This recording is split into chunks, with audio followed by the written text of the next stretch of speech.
15,000 feet, climbing steadily. Check, 15,000 feet. Radar scanning correctly, sir.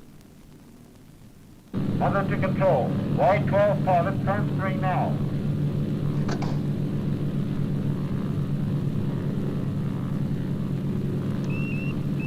Y-12 to control. Are you reading me? Testing. Over. Reading you loud and clear. Switch on your instrument transmitters now. Over. Control. I'm switching on now. Over. Check your recorders. Are you receiving signals correctly? Motor recorder okay. Beam director checking okay, sir. Pilot's heartbeat steady, sir. Air friction recorder working correctly, sir. Electronic brain and gyros recording correctly, sir.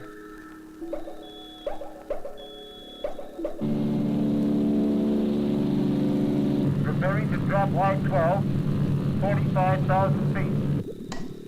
Check. Ready and waiting your countdown.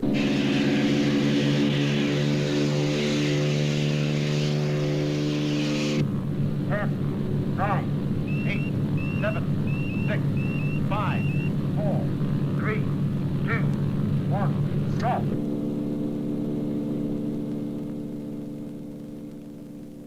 Y-12 detached and airborne. Firing rocket motor.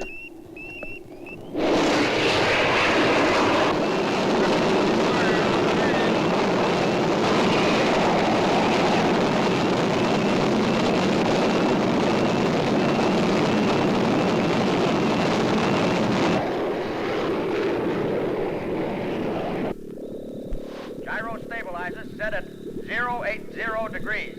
Check.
Passing the previous highest. 10,000 feet. It's through the heat barrier.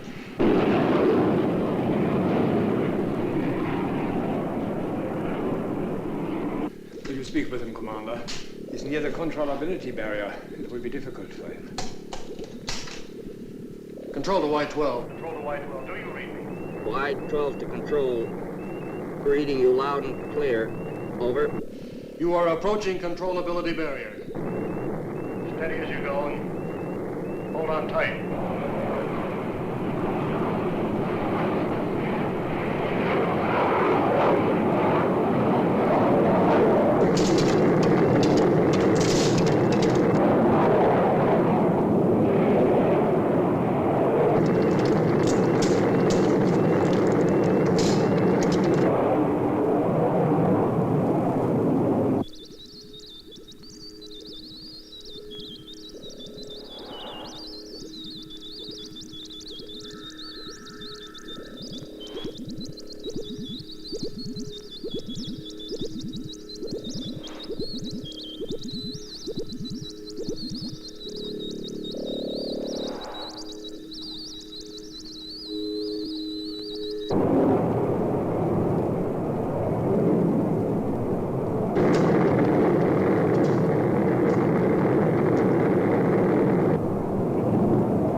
Stabilizers holding steady. He's made it. God, a big achievement. It's great. Pilot's heartbeat steady, sir. Pilot's pulse checking okay. Control to Y12. Control to Y12. Do you read me? Over. Y12 to control. All sign of G pressure gone. We have you at 230,000 feet. Check. Check. Now hold on, boy. You're reaching the ionosphere. Your motor will burn out in exactly 5 seconds. Check. 4, 3,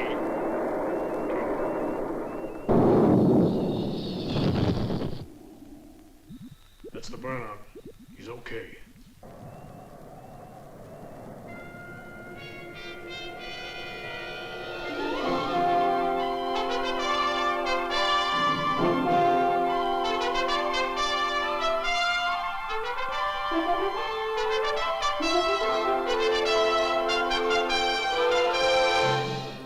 Take it easy, Dan. We're reaching maximum test height of 300,000 feet. You're in modified atmosphere. She's riding steady. Feel as though I could go on. Test your controls and prepare to turn. Let her go, Chuck. See what you'll do. Things all right, Doctor? Heartbeat is almost normal. But with release of pressures, judgment may be unsound for some seconds. Should I take over on remote control? No, give him a few more seconds. Dan, do you hear me? I repeat, do you read me?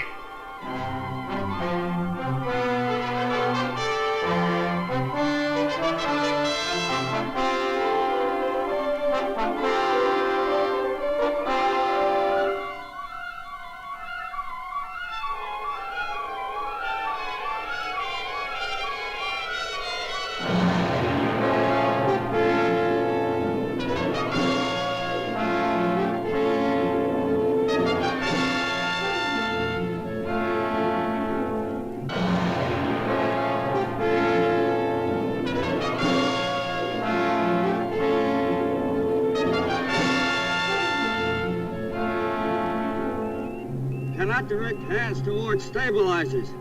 Steady me. Steady me. Electronic controls, take all stabilizers. Try, sir, but I can't get equalization. Keep at it.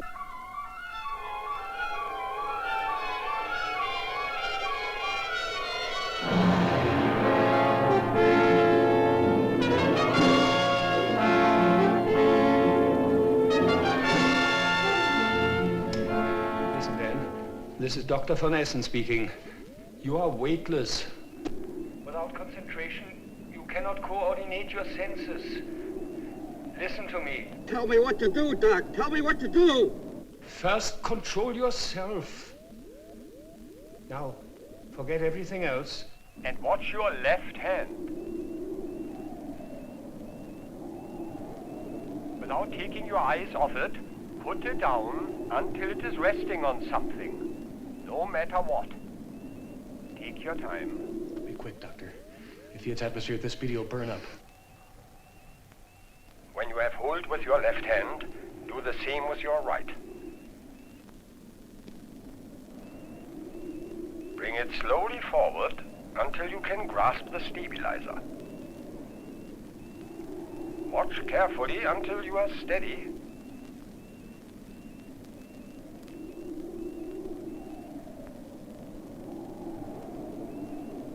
Now concentrate and you will regain control of Y12.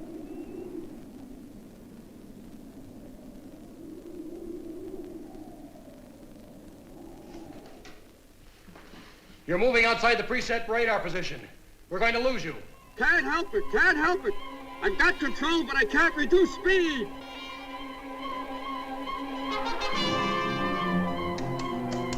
Radar control. Y12 gliding outside preset orbit. Track 5 degrees west. Tracking 5 degrees west, sir. Oh, holy bug, it's going. His only chance is to bounce the atmosphere until he loses enough speed. Radar control. Yes, Keep sir. tracking west.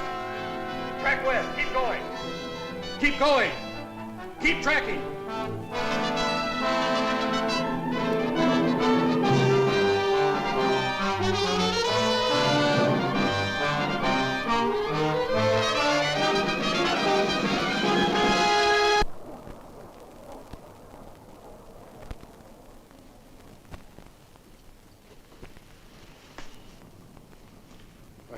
here soon. We never will. Why didn't he obey orders, stick to the test plan? They should have. You cannot blame your brother for this tragedy, Commander Prescott. For a few vital seconds, he was not himself. I wish I could agree with you, Doctor. We do not yet understand the physiological conditions a man may have to endure at such heights. My brother's always been unpredictable. He's a heck of a good pilot, the best we ever had. Well, he knew the limits. Why did he disobey orders? It was a physiological condition clouding his judgment. Chuck, we progressed a long way in the development of aviation medicine, but the conditions we simulate in the high-altitude test chamber just aren't the real thing. Captain Richards' office, Commander Prescott speaking. Huh? Is the pilot all right? Now, where? Say that again slowly. Puerto, yes, I know the place, between Albuquerque and Santa Fe. Yes, so don't let anyone near it. We'll be right over. We found Y-12s. They're badly damaged, but in one piece. And Lieutenant Prescott, is he safe? Yes, he's all right. Yes, sir. Have Hyatt bring round my car on the double. Salvage officer speaking. Captain Richards, team up the Y-12 crew. Get them loaded and have a salvage crane follow me to Puerto. I'll radio... Oh, Commander, looks like you're losing me another night's sleep. Afraid so, sir.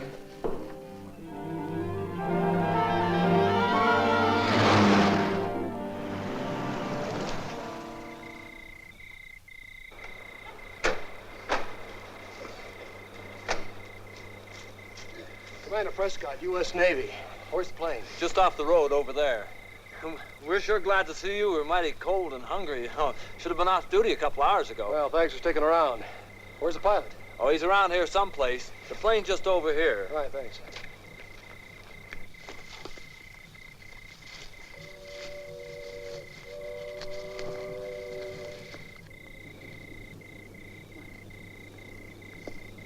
Take it easy, Clancy. It's me, Whitney. I brought the Navy. What in, a land yacht? See it come down? Yeah, right down the valley. We took a quick look and radioed into headquarters. Where's the pilot? The relief patrol took him into town. Into town? He's okay. Sure. He looked like a man from Mars in that get-up. Talk sense, but he acted kind of loony. What do you mean? I don't know. Kind of high, I guess. But I'll tell you one thing. I'll send in a report to you in the morning, sir. Fine. Well, she's badly beaten up, but with any luck, the instruments might be okay. Let's hope so.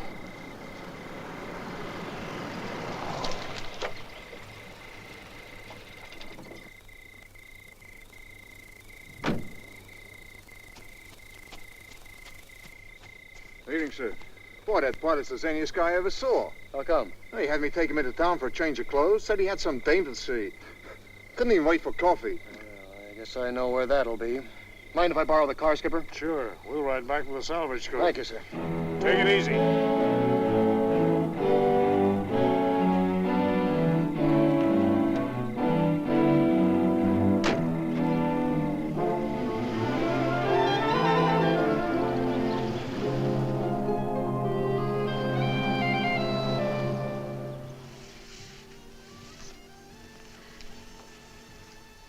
Oh, Dan, I wish you were not a test pilot. It is so dangerous. Honey, it's my future. It's our future. Who's gonna forget the first man in space? They don't forget Lindbergh or the Wright brothers. You talk too much. You can always shut me up. I will.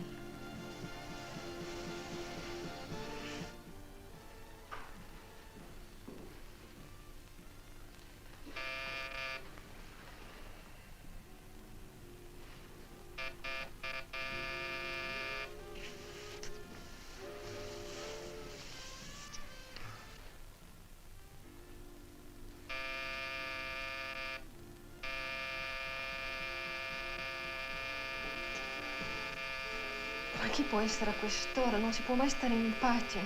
Oh, don't talk with the macaroni. Answer the door.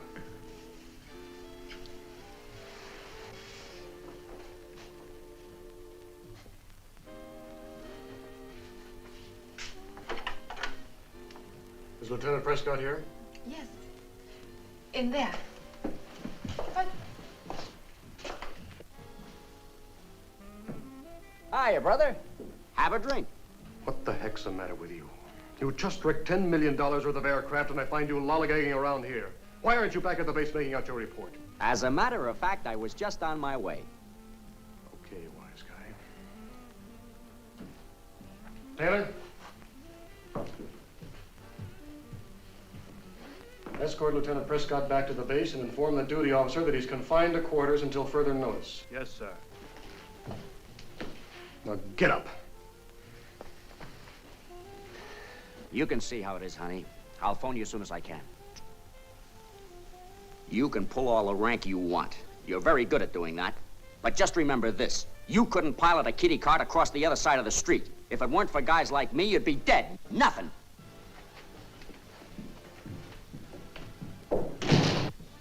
Why did you treat him that way? Right now, he has no business playing house with you. He's got a job to do, and that comes first. Not always, Commander. Dad knows what he's doing. Does he? I'm not so sure.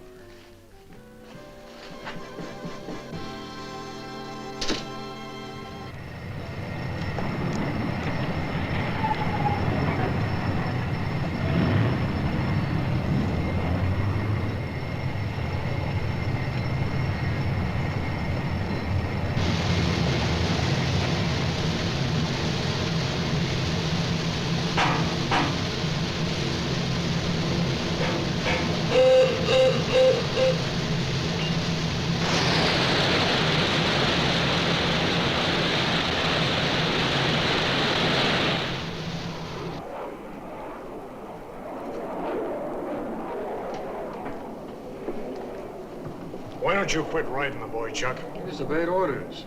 Y-12's a wreck, and we were darn lucky to salvage the instruments. All right, but you gotta look at it both ways. Just think of the progress we made. Come in. Yes, sir. Simmons, take this to Commander Barrett. Tell him I'll be there in 5 minutes. Yes, sir. I got something else here you can worry about. I'm putting Y-13 on a 4-week countdown as of tonight. 4 weeks? Yeah, the Pentagon just came through with a priority go-ahead. Are we really sweating blood to get this on time? All right, then sweat blood and read your orders.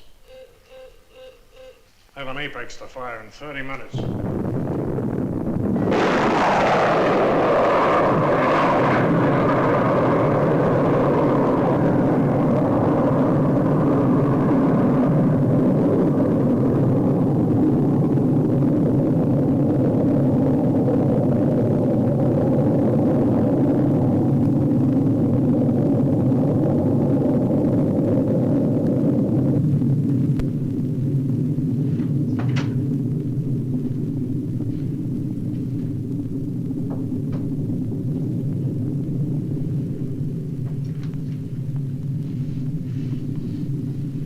Look at that baby go. Isn't she beautiful? You're, released on Captain Richards' orders. It's about time. It's not all. It seems the Pentagon is so impressed with your fame that you're to pilot Y-13. That's great. But you're not so very happy about it, are you? I just want to be sure of one thing, that there are no mistakes, that you obey every instruction given to you. Your reactions are slow up there. That's not the answer I want. What do you want me to say? I want you to say that you understand that you're the pilot, but I give the orders. Unfortunately, I think you'd do anything for this. Get off my back, will you? I'll get off your back as soon as you realize that we're developing a piloted space plane and not a record-breaking hero. All right. As I said before, your reaction is slow up there. No, we'll see to it that you get plenty of time for a checkout before the next flight.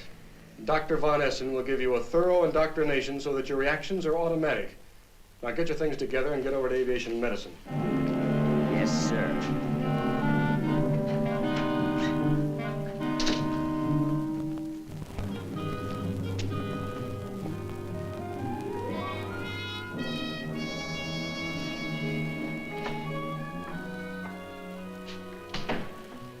Miss Francesca? Yes? What are you doing here? I'm sorry, Commander, but I'm in a hurry. What?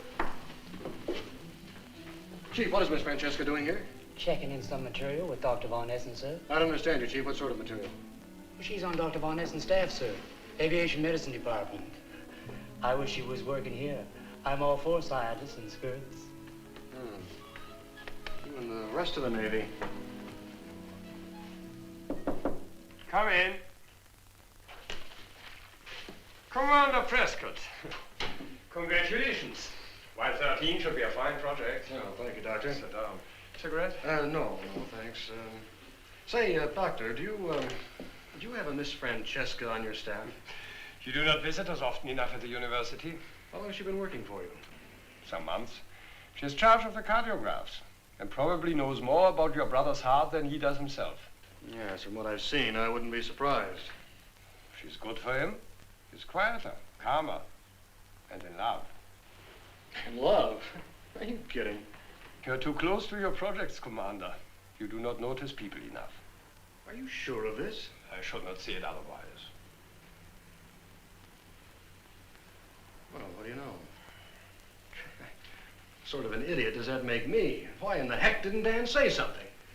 You don't seem to have your brother's entire confidence. No, Doctor, I'm afraid I don't. You wish it were any other man than Dan who should pilot Y-13? Well, he's not the man I'd personally pick for the job. Why not? I just don't think it's in his nature to stay inside any organized pattern. It's not an unnatural characteristic to find in a man who risks his life for new achievement. Maybe so, but on a project such as this, I prefer to have someone more reliable. Well, you will be my care until you are ready for the flight. I'll pay some attention to his psychology. Yes, would you let the psychiatrist work on him, Doctor?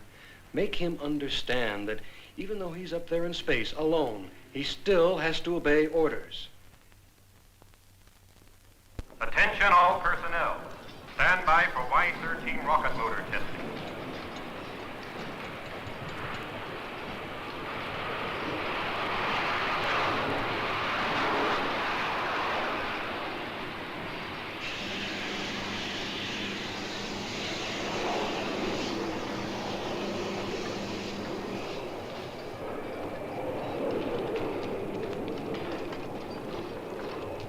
Y-13 tied down. Tuning completed. Stand clear for test. Stand clear for test.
Like to go over the flight plan again? What, again? I know it blindfold. I know. Let's go over it again, huh? Okay. We blast off at 45,000 feet, crash the heat barrier, out into the stratosphere in 6 seconds. 50 seconds later, I break through the chemisphere. Then you switch off your refrigeration plant. Check, but keep tracking me. Buffeting in Y-12 was so severe, I couldn't read my instruments. Well, that and the controllability barrier. Yeah, that's really tough. There's as much as you can do to hold on. You sure you can take over when you reach ionosphere? I mean, if you want to, we can take you past Rocket Furnace. No, that won't be necessary. Now that I know what to expect, I'll be ready. Y-13 countdown. 0 minus 54 minutes. Repeat. 0 minus 54 minutes. Well, Von Esten did a good job. You look pretty good. Never felt better. I wish he was coming today, though. I like to have him around. The Air Force has priority today. Y-13 countdown. All personnel assemble. All personnel assemble for takeoff. Well, good luck. And you take it easy. Thanks, Chuck. But don't worry. I'll bring you back all the dope you need for Y-14, and then some. Come on, let's go, huh? Right. 5, 4, 3, 2, 1, drop.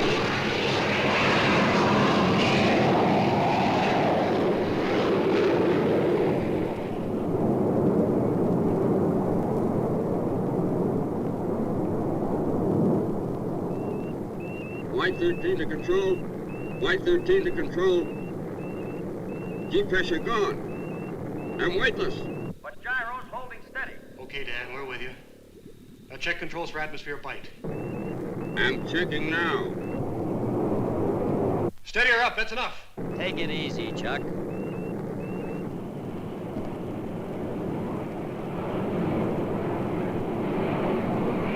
Approaching 500,000 feet. Check.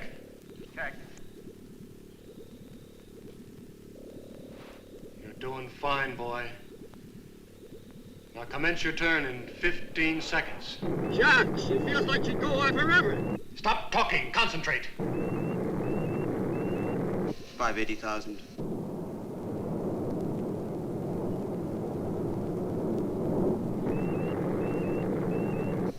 590,000.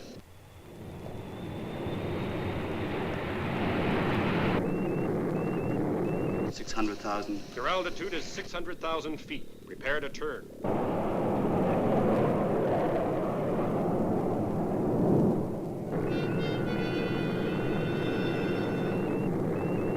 Dan, Y-13, Y-13. Commence your turn immediately. No, sir, I'm going straight up. First man into space. Commence your turn! Commence your turn! Sir, we're losing contact. Switch to remote control. Over to remote control, sir. Dan, are you reading me? So long. See you in space. Dan! Dan, are you reading me? Are you reading me? Remote control, no response, sir. Be out of atmosphere any second. He's still climbing.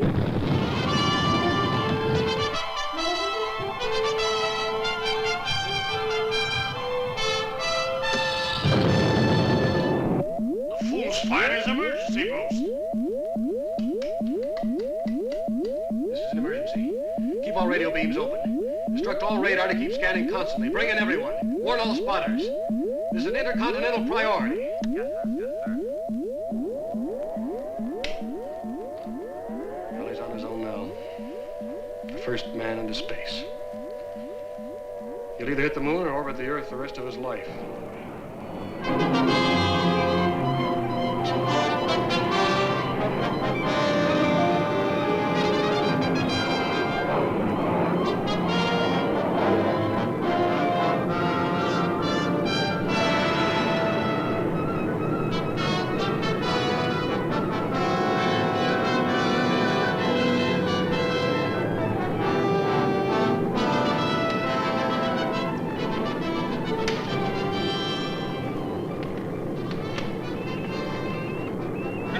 Control!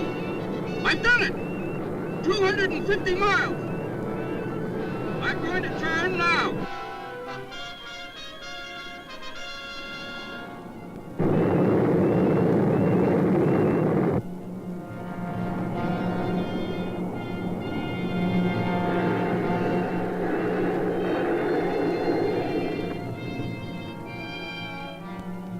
This is Y-13 calling from over 250 miles in space.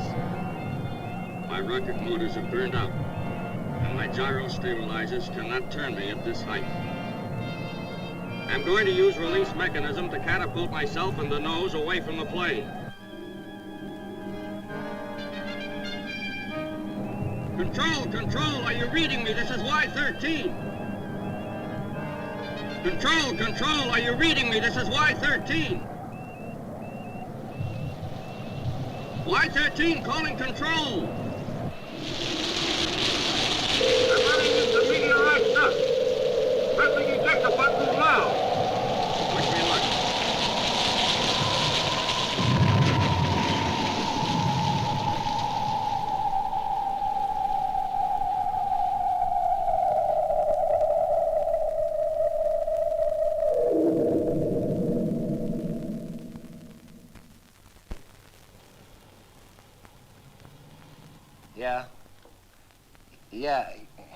Yeah, see. Kalinsky. Yeah, sure, we'll take care of it right away. Yes, sir? There was some Mexican farmer called Sanchez. He says he caught sight of a parachute floating down. It landed just outside his farm. I don't know, he says there's something like a front half of a plane or something attached to the chute. Where's he located, sir? Just off Route 17, about 10 miles south of Alvarado.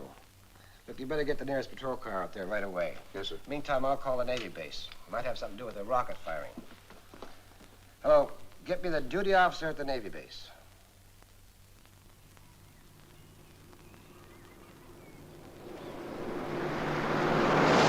Smash up on the South Highway. Bus full of people and number 407. Should have word from car 15 in any minutes. Yeah. We got 2 witnesses. You want to see them? Yeah. They're pretty definite about the way it happened. Krupke's getting their reports now, and he'd like you to follow up. Yeah. Okay. Have him call me back. Morning, Commander. Morning. Glad you could make it. I'm Wilson, Assistant Chief of State Police. Well, thanks for phoning in, Chief. Whereabouts is it? Well, just up there a ways in the bushes. Anyone hurt? Any damage? No. Dropped about a half a mile from the nearest farm. Came down like a dame in a feather bed. No sign of the pilot, though, huh? Well, you better come and look for yourself.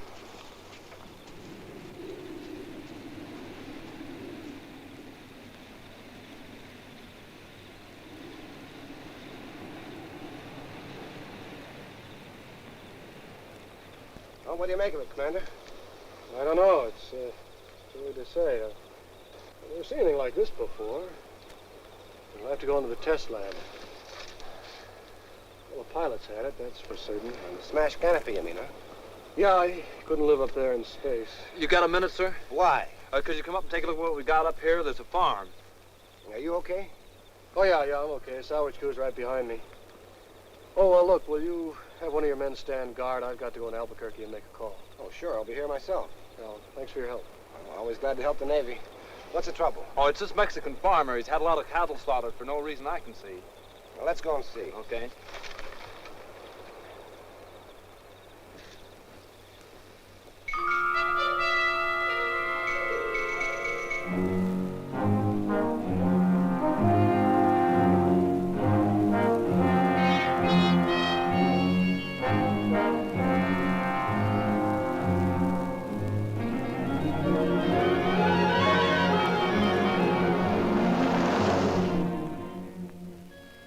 I knew this would happen.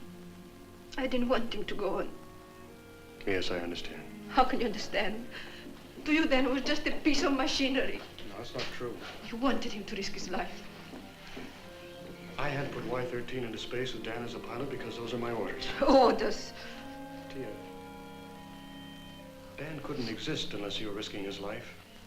If he weren't piloting Y-13, he'd find his own brand of danger somewhere else. He had to prove he was the best.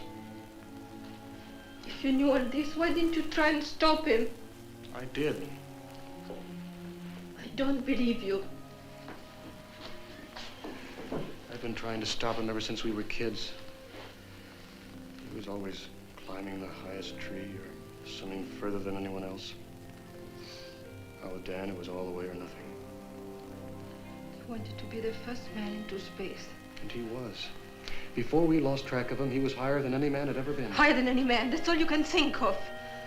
I wanted him to give up flying, to settle down. If he had, do you think he'd ever been happy? No, you're right. But I just can't believe he's gone.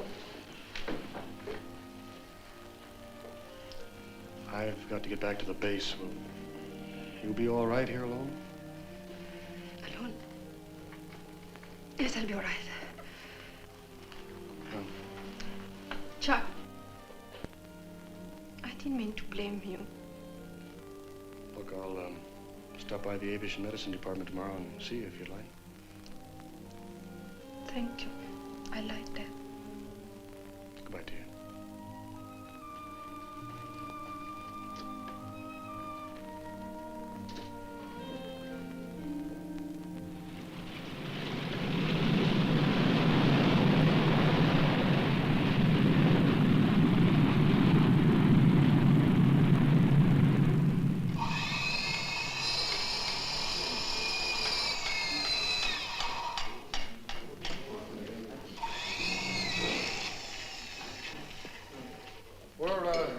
Some metallurgical tests. It seems as if the skin was subjected to some sort of incrustation we've never heard of. Any idea how high he went? Oh, in weakened gravity pull, he could go a long way. Could be anything. 250, 350 miles. Chutes seem okay. There's the usual signs of scorching. Yeah. The automatic escape mechanism operated perfectly, too. And this braking chute opened just right, as soon as it hit full atmosphere density. But it was too late to save Dan. Nobody could live once the canopy burst. He'd be dead in a second. Have a look over here. This incrustation has some remarkable qualities.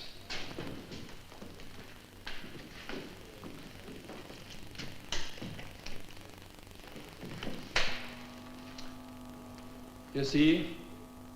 Nothing. Nothing at all. X-rays will not pass through it. No luck here either, sir. Thank you. This is the infrared photograph. But the rays do not penetrate to show us what is below the surface. Then here, under the ultraviolet lamp. I can't understand it. It's resistant to any identification or penetration test we can do here. We'll take a photograph anyway. There may be some reflection we cannot observe, though I doubt it. So far, then, your tests are negative. Well, let's hope the metallurgical report will give us a line. Let's hope. Let me know as soon as you have it. Well, good night, Doctor. Good night, Chuck. Good night. Good night, sir. You know, you better get some sleep. I will, Skipper, thanks. What is this stuff, Doctor? Do you think a chemical breakdown could tell us anything? We do not even know the primary reactor. I sent a sample to my own laboratory. We may find the answer more quickly. You know, I can't get him out of my mind, Doctor. I can just see him up there now in the cockpit. He wanted you there today. Maybe if you had been.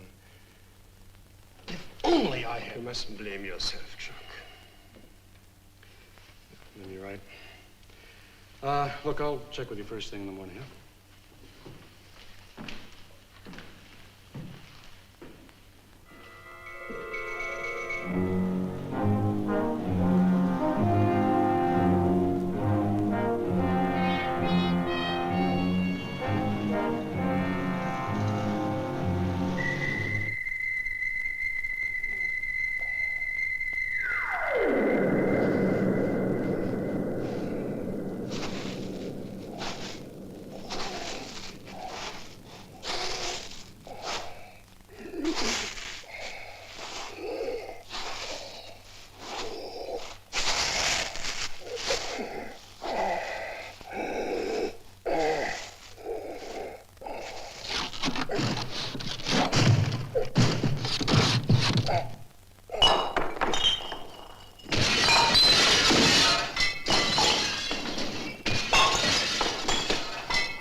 Yes, I'll do that.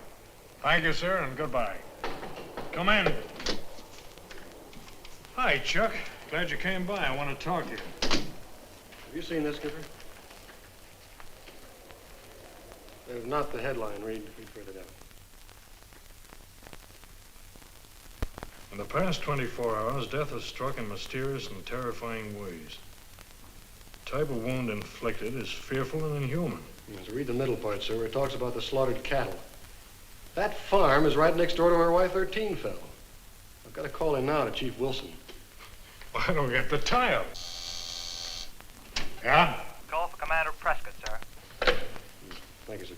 It's Commander Prescott. Yes, Wilson, where are you? Alameda? What? Yes, well, I'll be there as soon as I can.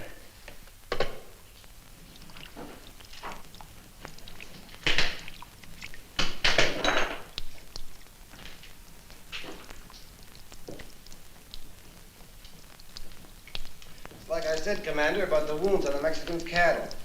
See, look, this one's the same. It's like a tearing jag there across the throat, see? Who or what could cause this wanton destruction? Well, I don't know, but it seems to like the taste of blood. You see, it looks like it's been scooped up or something. And look here, look. It takes more than human strength to do this. Unless he had an axe.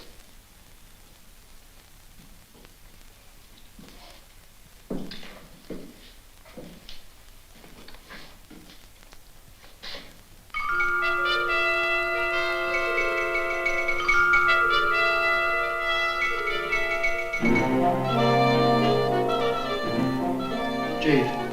Yeah? Give me your flashlight.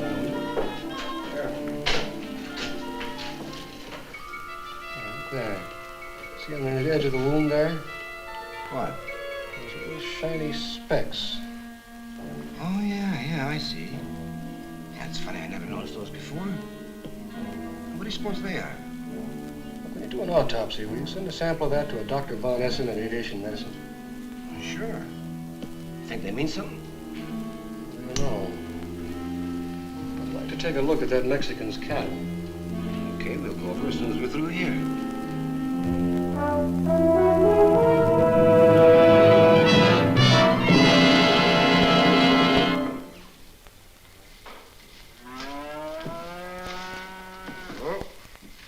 Well, there you are, Commander. Take a look. There's a dozen more like it in the lower pasture. Esta muerta, che cosa terrible. It is pietà. Who won't kill Clara? She won many prizes at Feria. You see what I mean?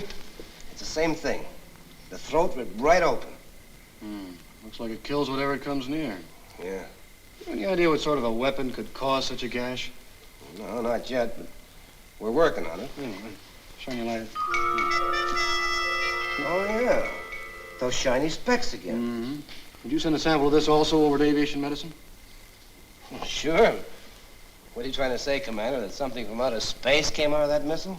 Well, I don't know, but I'd like to have them compared to the sample we took from the nurse at the blood bank. Okay. You think it's going to help us find the killer? Well, I can't say, but let's hope we catch it before it does any more killing. Well, I can't escape my roadblocks forever. But if you've got any ideas, Commander, you better let me in on them.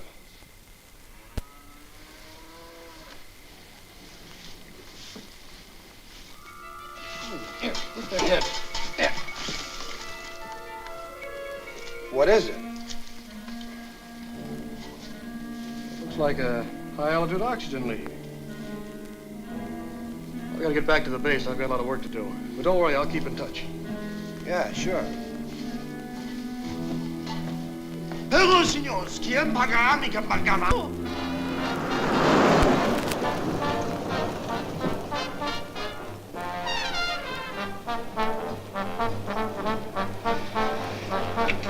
Okay, I gotta go now. I'll be back this way next shift, huh?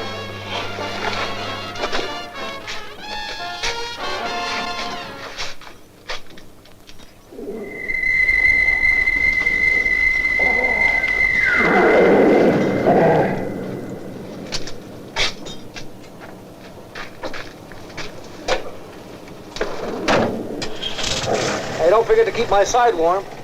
Don't worry. I won't let it get cold.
Hello, I'm Commander Prescott. I'd like to see a Miss Francesca. I'll see if she's free. They're just finishing an altitude test. Commander Prescott to see Miss Francesca. I'll bring him down. Come with me, Commander. Thank you.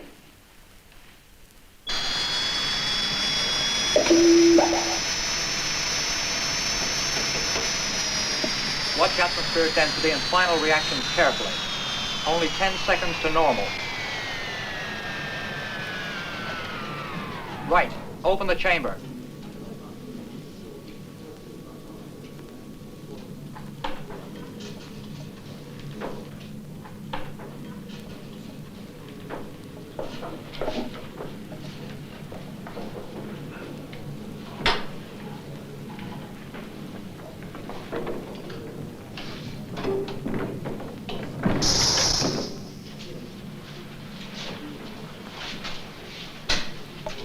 Careful with his helmet. Oh, dear. Hello, Commander. Good to see you. How are you feeling? All right. I've got plenty to do. It keeps my mind off. Yes, it does, though, doesn't it? I was on my way over to see about some blood tests the police sent over this morning, and I thought I'd stick my head in and say hello. That's very nice. Do you want me to see if they're ready? I'd appreciate it, thanks. Pathological? Hello?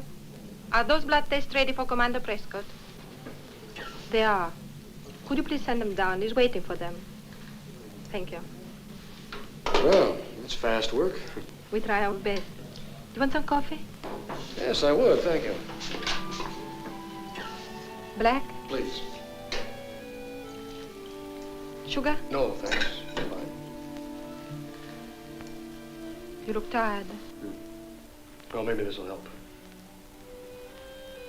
How did you ever end up in Albuquerque? I came with my father 2 years ago. He and Dr. Van Essen were very good friends. They were at school together. And when my father died, Dr. Van Essen asked me to stay on and help him. What part of Italy are you from? Turin, from the north of Italy. Ever get homesick? Not anymore. Well, it's strange. First time I met you, I thought, well, it just goes to show you how wrong a person can be. Do you want some more coffee? No, thanks. That's fine. Thank you. Embedded in both samples are innumerable particles of meteorite dust that show no sign of structural damage, such as would be expected from passage through atmosphere. Detailed analysis will be needed before a confirmed opinion can be given. The full report is requested on the origin of the dust. Has this got anything to do with Dan? I don't know. Look, Tia, I've got to get back to the base. I'll see you again as soon as I can. Thanks for the coffee.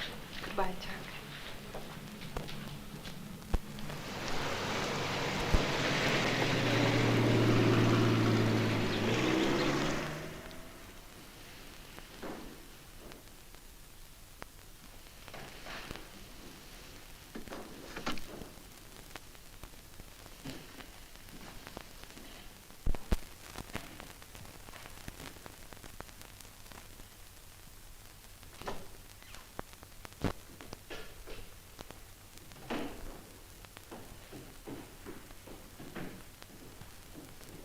We have the results of the metallurgical tests.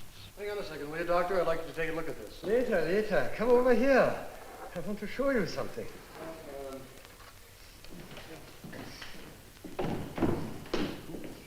This is a sample of our new secret alloy, of which the fuselage of Y-13 is made. You know the terrific heat and pressure it will stand. No? This is a piece from the fuselage, which was coated with this strange substance. Notice, the metal underneath has not been affected.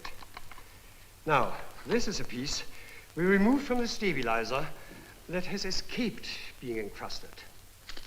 Look, it has undergone a complete transformation. It does not even retain a resemblance to metal. It's like crumbling carbon. And if I grind it, there's nothing left but powder. What could cause this transformation, Doctor? Difficult to say. Possibly cosmic rays we do not yet know or understand. But where it is coated, this transformation hasn't occurred, right? Exactly. So then it could be that this is some sort of cosmic protection. Could be. Commander Prescott reports to Captain Richards' office, please. Commander Prescott, report to Captain Richards' office, please. I'll be right back, Doctor.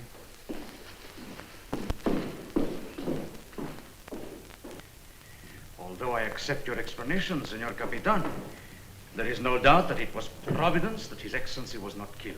But the place where the tail section of Y-13 fell is 10 miles from your town. What is 10 miles, Senor, when you do not know where your missiles go? What's he getting at? He's referring to the rocket that almost hit Juarez. But that was a captured German V-2. It happened nearly 10 years ago. What is 10 years, Senor? You still do not know where your missiles go. He has the whole story, sir. The low-flying projectile you lost over Argentina last year, the Apex missile that disappeared last week. That is so, Senor Capitan. Where are they, eh? As if I knew. If they're not up there, they must be down here. Glad you're here, Commander. Meet Senor Ramon de Guerrera, Consul for Mexico at Santa Fe. Mr. Harold Atkins, State Department, Commander Prescott. Mr. Atkins? It seems that His Excellency, the Minister for Social Services, was opening a new bull ring in San Pedro. Senores, it was the moment of truth. A great silence descended upon the crowd. 5,000 people. 10,000 eyes, Senor Comandante, fixed on the blade. And suddenly there is a roar from space. It was greater than the roar of the Olays that would greet the final triumph. All the eyes look up. When they look down... You missed the kill. Of course. Suddenly there is a tremendous... The crowd scatter. The bull is scared, jump over the barrera, nearly into the lap of His Excellency. And then the bull escaped and wrecked the market. They found what was left of Y-13 tail section later on in the day. Y-13? Yeah. Well, how soon can we get a salvage crew down there? I'm afraid it's not quite as simple as that, Commander. There are formalities and compensation. Yes, senores.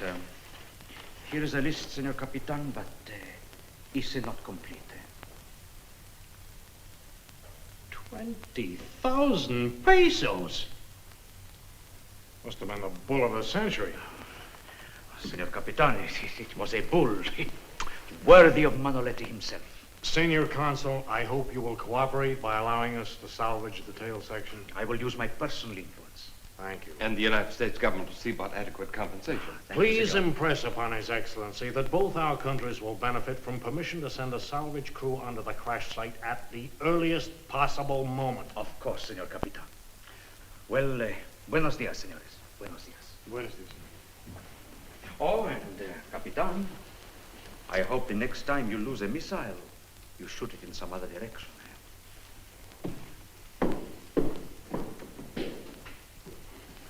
Boy, we fire a dozen missiles every week. Because something goes wrong once in a while, this kind of thing has to happen. Now, look, Chuck, Wilson's just called. Things are getting pretty serious. There have been 3 more killings. 3? Yeah. Did he give any details? Mm-hmm. A truck driver at a roadside diner just outside Los Alamos, and an elderly couple up by Green Valley. Oh, Green Valley? Why, that's... How is it traveling those distances in such a short space of time? It can drive. Wilson found a truck with a steering column and foot controls bent so far out of shape it can't be driven another yard. Ah, I'm beginning to get a picture. We know it has great strength. It's clumsy, smashes everything it touches. And it has mechanical knowledge. What makes you think this has anything to do with Y-13? Captain, I'd like to have you take a look at something in the lab. I think it's a... Excuse me. Captain Richards. Commander Lawson, sir. The S-21 rocket motor's ready on test bed number 2. We fire in 30 minutes. Hold it. How long will you need me? I'll make it as fast as I can. Delay your test by 1 hour. Fire at 17:30. But, sir, we're all set. Look, it's about time you boys realize there's more than one baby in this nursery. Delay your test till 17:30. I can give you 30 minutes. Let's go. Assuming that there is life in outer space, it would have to create a protective coating in order to survive those destructive elements up there. You mean like the primeval creatures that crawl out of the sea and grew skin to protect themselves against the sun? Yes. Y-13 has penetrated a new world. So this coating was formed on Y-13 to protect it from those destructive forces in space. It's an interesting theory, but But suppose the same thing happened in the cockpit. Let me show you something.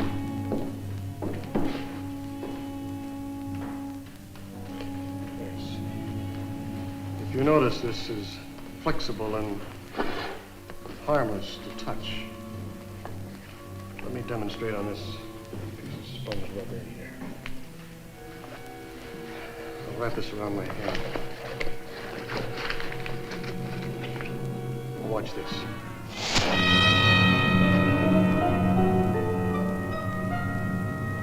Holy cow. If this were a human throat, that's how it could be slashed. Look closely into these gashes. Meteorite dust. The same as in the wounds of all the victims, meteorite dust. So there's only one interpretation I can put on all this. This monster kills, but only because for some reason or other it needs this blood. No one has seen it and lived. What are you getting at, Chuck? I'm afraid this monster is Dan.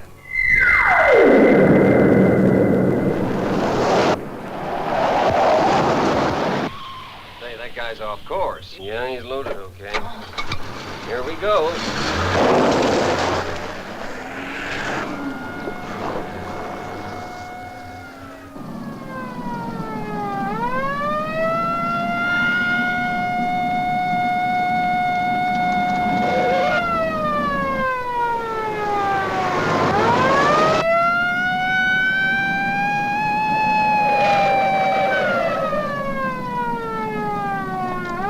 Hold on, I'm gonna take him.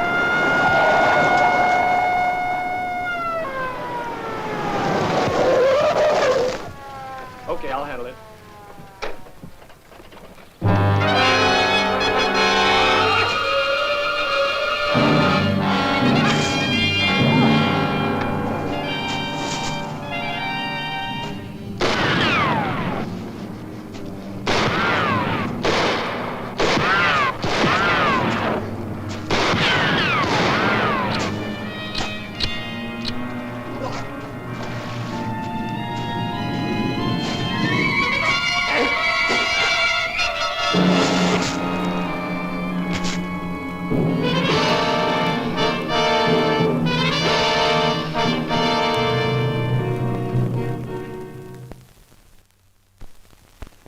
Dan's metabolism must have changed, but what form has it taken? Without knowing the kind of cosmic rays to which Dan was subjected and their effect on the physical basis of life, I could not say. Perhaps it caused a blood change. Boy, it's incredible to think of your brother as a blood-drinking...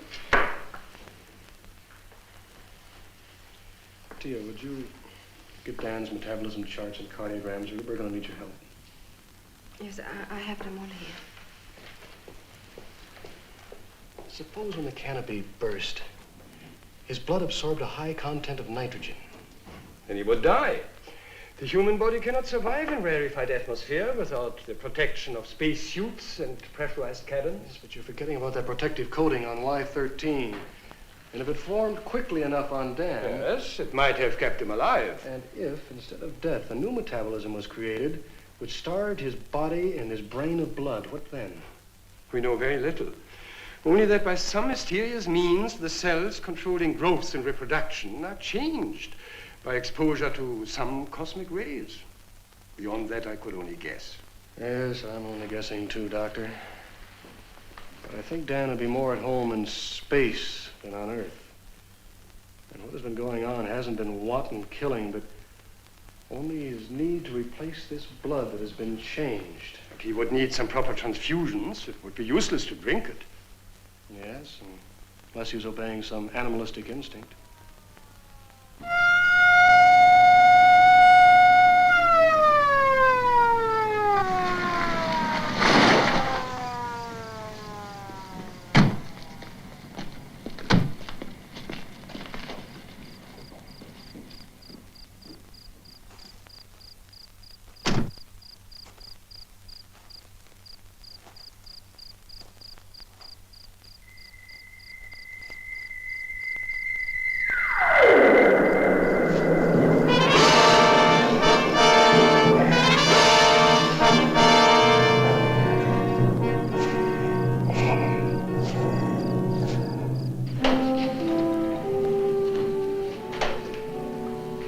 Right, Commander.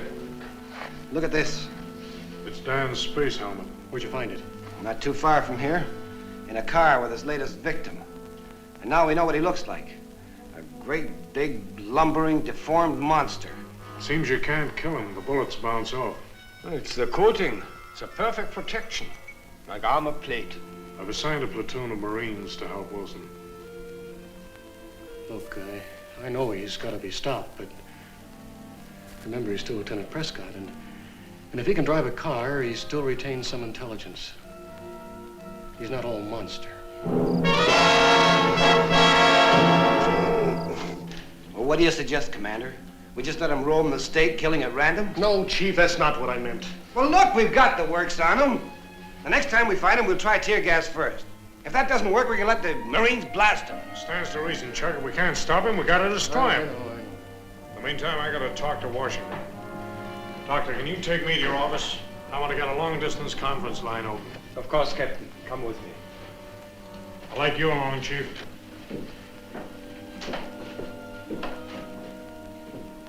Chuck, why did this have to happen?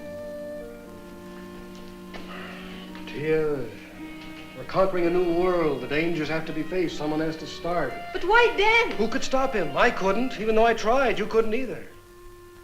No, I couldn't. No, though, you were right about one thing. It was a piece of machinery that I wanted in the cockpit of Y-13, not Dan. It is hard to remember sometimes that people matter more than machines. It is...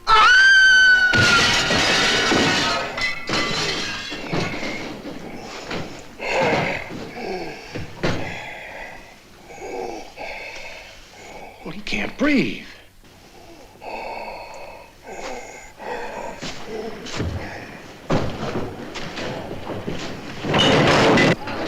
In there!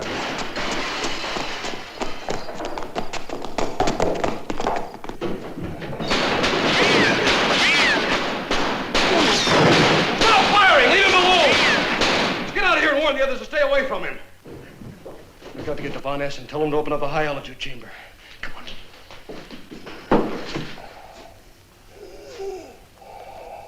Where's your nearest PA system? Reception hall. You better get to Von Ness, and I'll stick with Dan. Go on.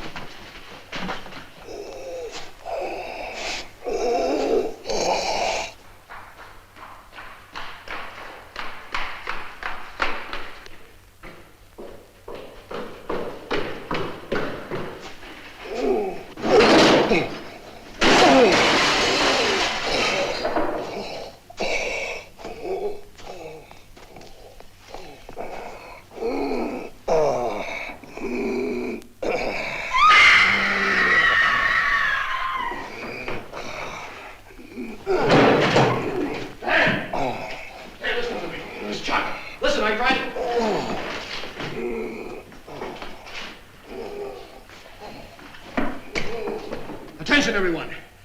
Do not leave your offices. Don't go into the corridor. It's dangerous. Your life is in danger. Repeat, your life is in danger if you go into the corridor. Dr. Von Essen, he's going the wrong way. Try and direct him on the PA system. I'll follow him. Look, Captain, why don't you let me call my men and blast him? Forget it. I'll take full responsibility. Dan, listen to me. You are in the wrong corridor. Remember the building. From the reception hall, you should turn right. Do not go straight on. Turn right. Dan, you have come a long way to find me, and I am very near. If you are following my directions correctly, you will be approaching the staircase leading to the high-altitude chamber, where I am waiting for you. Remember, you must turn left onto the staircase. If you are on the staircase, you are almost there. Then, try hard to remember. The chamber is at the end of the corridor, leading straight from the bottom of the staircase. Take your time, Dan. I'm here, in the high-altitude chamber, waiting to help you. Come straight into the chamber.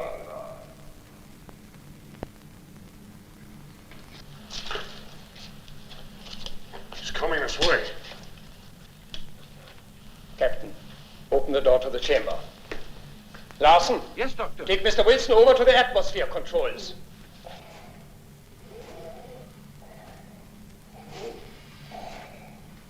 Get as many recorders in operation as you can.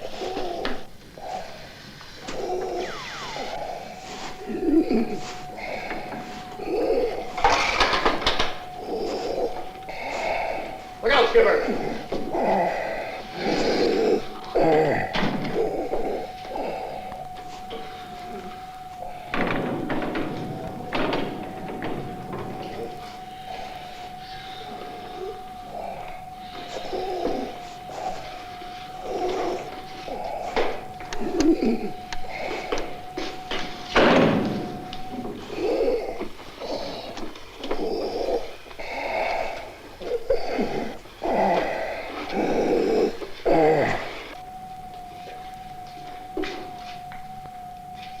Those hands, you'll never be able to connect the inside controls. I'm going in. Chuck, you can't. I've got to. Chuck!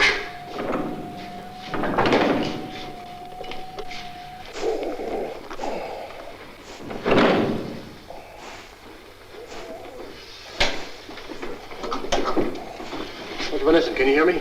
Yes, Chuck. Start altering atmosphere immediately. Take it up as high and as fast as you can. All right, Chuck.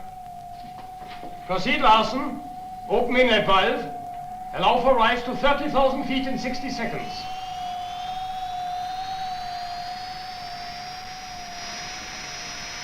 Beam down, Chuck.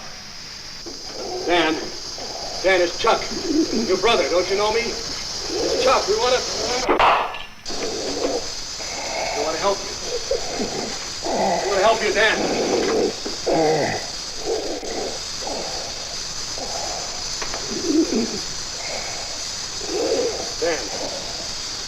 Dan, don't you know me?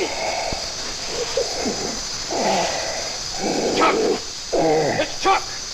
Don't you know me? Chuck?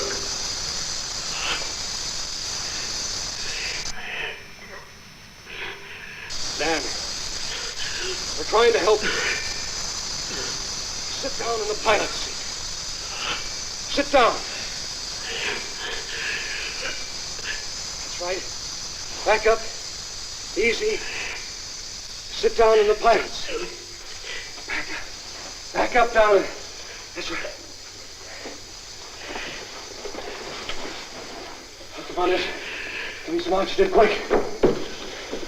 All right, Chuck.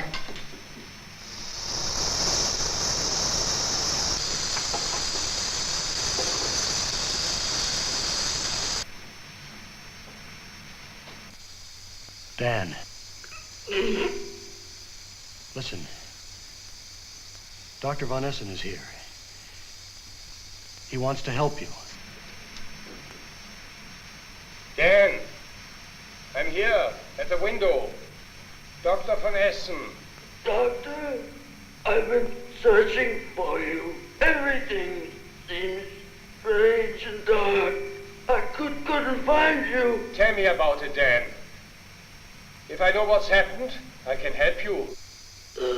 Under this stuff, I feel like I'm suffering from some terrible disease. Like I've got no blood in my veins. But the rarefied atmosphere we are giving you, it helps? Like clean, fresh air. I can breathe and think again. We're up to 30,000 feet. Can Chuck take any more? Be still, Chuck. Don't exert yourself. Take it very steadily up to 38,000 feet, but no more. Go on, Dan. There's not much to tell.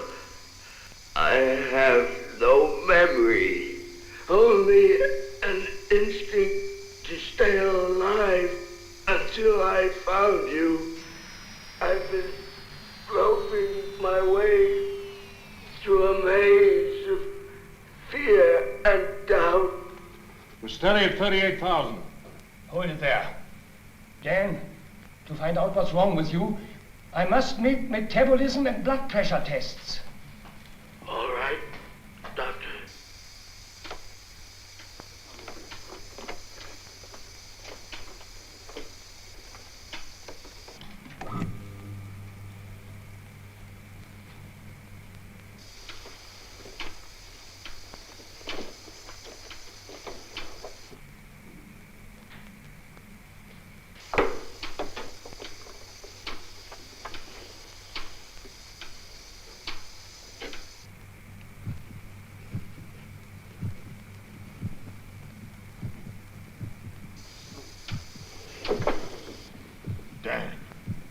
Hey, tell us what happened up there in space.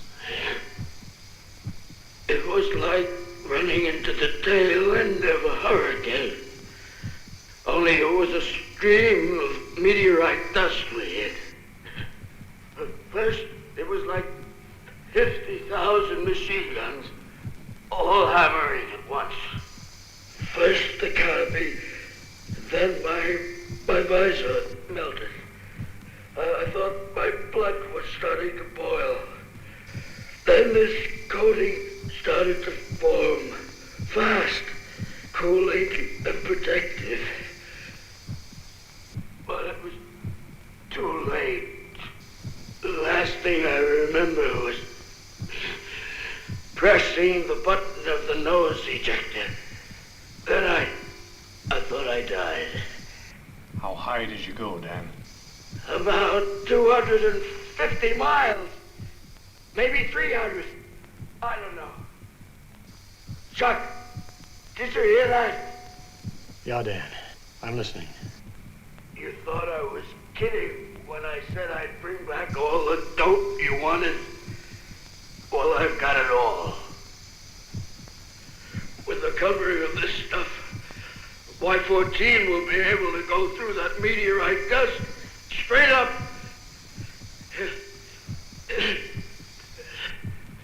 It will be able to go on forever. Rest, Dan. Rest. You can't breathe. Take it higher. Chuck, it's no good. I'm finished.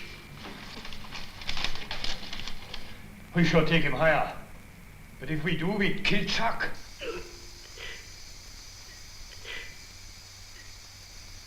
Kia, Yes, Dan. I'm sorry things had to happen this way. But you see, I just had to be the first man into space.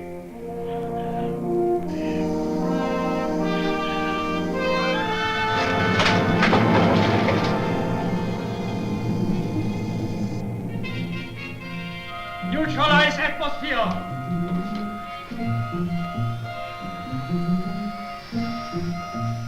Right, Captain. Open the door.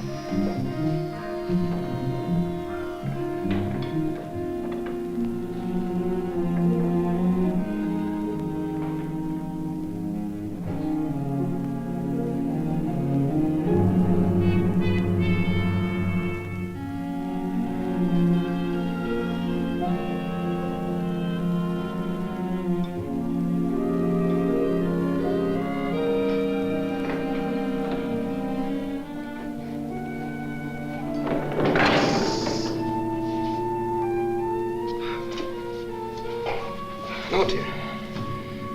Take care of Dan, will you? Sure. There's nothing we can do. You know, Doctor, this is the part of my job I dread. Y-13 cost Dan his life. We go ahead with Y-14 soon.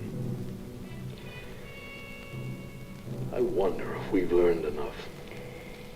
The conquest of new worlds always makes demands on human life. And there will always be men who will accept the risks.